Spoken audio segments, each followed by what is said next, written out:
que miremos este video y lo escuchemos hasta su final. Preste atención a estas palabras, que son palabras muy serias y muy contundentes. Yo no puedo poner las reglas a Dios. Pero entonces aquí yo tengo una pregunta. ¿La Biblia católica no dice lo mismo que la Biblia protestante según la tradición? No hablamos de eso. ¿Hay alguna diferencia? Esa es pregunta clave para... Se la traslado a Yatensi, que fue sacerdote católico, y que por favor nos aclare si la Biblia católica es diferente a la de vos. Y si no es diferente, ¿por qué entonces la Biblia católica dice una cosa y la gente católica hace totalmente lo contrario de lo que dice Su la Biblia propia católica, Biblia? Yatensi? ¿Por qué se dice una cosa, dice la Biblia una cosa y se hace otra, por favor? Mire, hablemos aquí de los concilios que canonizaron, decretaron los libros canónicos. Primero, que hay dos listados de libros canónicos. ¿Qué es un canónico? Viene la palabra griega kané, que significa medida o caña. Los libros que son autorizados para leerlo como inspirados. Los judíos volvieron el Antiguo Testamento canónico en el siglo I. Sí, señor. Después de Cristo, inclusive hacia el año 90, que se llama el Concilio de Yamnia, donde se reunieron los judíos en todo el territorio, los judíos bajo el territorio palestino, se reunieron y canonizaron las escrituras antiguas, que estaba en un texto hebreo muy antiguo, y varios textos en paleohebreo, la Torá, libros históricos, los Ketubín, Neveín, etcétera, etcétera. Tanakh. La Tanakh, exacto. Toda la Biblia del Antiguo Sí, Testamento. señor. Pero resulta que había otros judíos de habla griega, en Egipto, en Alejandría. Exacto. Entonces los judíos de habla griega dijeron, cuidado un momentito. O sea, que los únicos judíos son de habla aramea, de trasfondo hebreo, que están en toda esta región. Y nosotros que estamos en la diáspora no tenemos ningún poder. Estos judíos no sabían arameo ni hebreo, sabían solamente ya griego. Los judíos alejandrinos. 100 años después, dijeron los rabinos de habla griega en Alejandría, ahora nos toca a nosotros formar nuestro propio canon. Y el canon que vamos a formar van a ser los libros escritos por judíos de influencia griega. Se reúnen. Pero hicieron algo bueno, que hay que también reconocer. Aceptaron el primer canon de los judíos hebreos. En el Concilio de Yamnia. Sí, no se anuló, pues. Sí, no lo aceptaron. Pero sumemos otros libros. Sumemos los libros que fueron escritos en griego. Los apócrifos. Exactamente, los apócrifos, que fueron escritos bajo el gobierno de los reyes griegos seleucidas. Claro, los Ptolomeos y Seleucidas. Ptolomeo y Seleucidas, que ya sabían griego. Entonces, entra Tobías, Macabeos. Judith, Esther, etcétera. Daniel 2. Daniel, la otra parte, Daniel. Baruch. Eclesiástico, entran todos estos libros. Y estos libros tienen un trasfondo netamente griego, que es una mezcla del judaísmo desde la perspectiva griega. O sea, ya se perdió el propio judaísmo puro. Es que eso es lo que pasó, y aquí va una explicación. Aquí hay que tomar algo en cuenta, y si me permites dar este aporte. No, claro. Nosotros los judíos respetamos el libro de los Macabeos, por amor a Dios. Historia. Para nosotros no solo es historia, es un milagro. Excelente libro. Si nosotros no sobrevivíamos en la época del Hanukkah, no hubiera habido cristianismo. Partamos de ahí. ¿Por qué? Y lo digo muy bien. Los griegos estaban decididos a exterminarnos.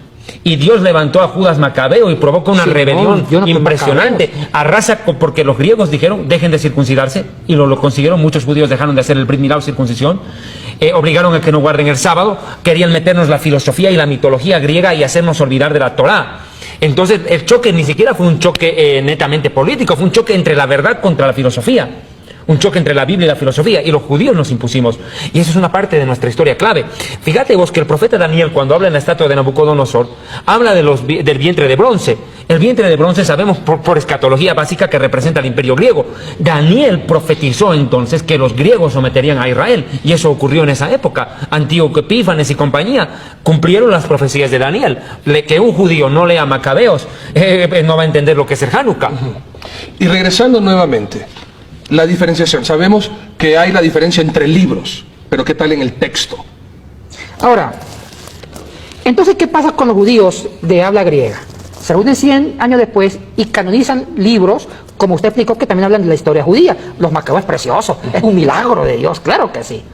Y también el libro de Tobías, que tiene su encanto también, un milagro de Tobías, con el tema de la ceguera. Claro. Entonces se canoniza y ellos lo suman al canon que habían hecho los judíos en toda la región de Palestina, en toda esa franja. Se suman esos libros. Entonces hay dos listados, el listado de Yania y el listado alejandrino 100 años después. ¿De qué pasa con la Iglesia Católica? Aquí vemos la diferencia entre la Biblia protestante evangélica y la Biblia católica. Entonces, la Biblia católica, ¿qué hizo los católicos? Aceptaron los dos cánones. Aceptaron el canon judío porque sí, la Biblia católica sí aceptan el canon judío del Antiguo Testamento del Concilio de Yania. Decir lo contrario, tampoco no seríamos correctos con ellos, en la verdad, en honor a la verdad. Pero también aceptan el canon de los judíos alejandrinos. Dos cánones. ¿Qué pasa con los protestantes? En los evangélicos hay opinión diversa. Las iglesias históricas, algunas, no todas, como algunos presbiterianos, luteranos, aceptan los dos cánones en cuanto a Antiguo. Estamos hablando de Antiguo Testamento, cuidado, no Nuevo. Porque entre el Nuevo Testamento ya todos coincidimos. Católicos y evangélicos coincidimos en los 27 libros del Nuevo Testamento. Aquí no hay problema. El problema es el Antiguo. Entonces los judíos, perdón, algunos protestantes aceptan el canon de judío de Yania y el canon alejandrino. Los protestantes fundamentalistas conservadores de las colonias americanas del siglo XX solamente aceptan el Antiguo Testamento del Concilio de Yania, mas rechaza como apócrifos el canon alejandrino. O sea que aquí hay ópticas muy diferentes. Ahora, yo personalmente acepto la tradición y por lógica solamente el Concilio de Yania, no el Concilio alejandrino como inspirado, pero tampoco anulo los libros alejandrinos porque hay riqueza espiritual en Macabeos. Pero aquí ya estamos en la parte conclusiva del programa. Yo quiero tocar un punto que me parece clave. Los católicos suelen protestar contra los protestantes al decirles, ustedes tienen una Biblia falsa porque les faltan libros. Bueno, yo digo, mis amigos católicos, si ustedes tienen más libros que los evangélicos, ¿por qué no los leen? O sea, Para no alargar más el video, ¿quién usted cree que tenga la razón de lo que dicen estos rabinos? Estos rabinos explicaron bien acerca de la Biblia católica y acerca de la Biblia evangélica cristiana. Muy bien explicado, saque usted sus propias conclusiones. Su aporte es necesario si se puede aprender y educar más al pueblo. Así que Dios te bendiga, coméntalo y comparte esta enseñanza con alguien más. Dios te bendiga.